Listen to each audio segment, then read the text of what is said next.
This is my PowerPoint presentation of how to install a paver patio by Carol Clark.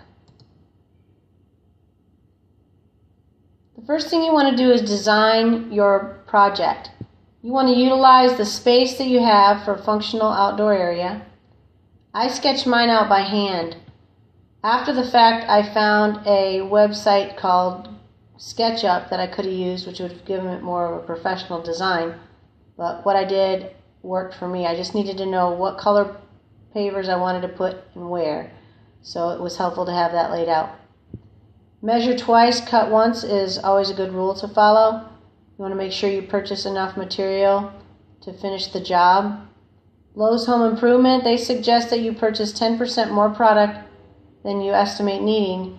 Due to breakage, some of the pavers might break while you're moving them around. You also might have to cut some of the pavers, and then you might have to replace some later on. You want to make a materials list. Your materials that you're going to need are pavers, fill material, that's your first base level, leveling sand, that goes on second, and then your finishing sand goes on top of the pavers. PVC pipe will help you with the screeding process. That's when you're going to put that leveling sand down, and you want to make sure that everything is really level at that point.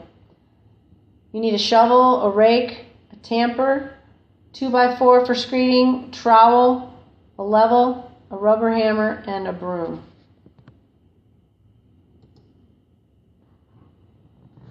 As you're preparing the site for the product, you want to make sure that the base is clear of any debris. I had some concrete that I had to remove.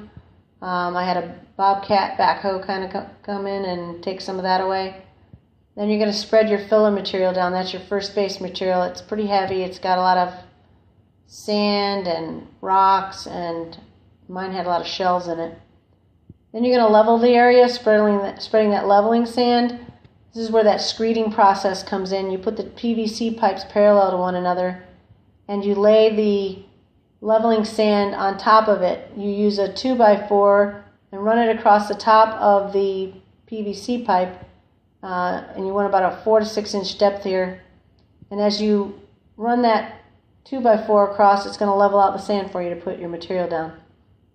I got that tip from todayshomeowner.com, and it really helped me to make sure that I had a level area to put the pavers down on. Now you're ready to install the product. After your screeding process is done and the area is level, you want to put the product down in one section at a time. It's just a whole lot easier to keep it square if you're just doing one piece at a time. Make sure that each paver is square to the last paver you put down. Be sure the pavers are tight or evenly spaced. Mine didn't have any space between them at all. And then you're going to use a rubber hammer to adjust the pavers if you need to. I got some help during this stage. I got a couple guys from work. They came and helped me put these pavers down. I had 130 patio blocks to put down. They were 18 inch by 18 inch, so it would have taken me a really long time to do it by myself. It was a whole lot easier with 3 of us doing it. To finish up the project, you put an edging material down. It's going to go around the outside edges of the patio. It's plastic, and then I secured it with 10-inch nails that go down into the soil and keep it in place.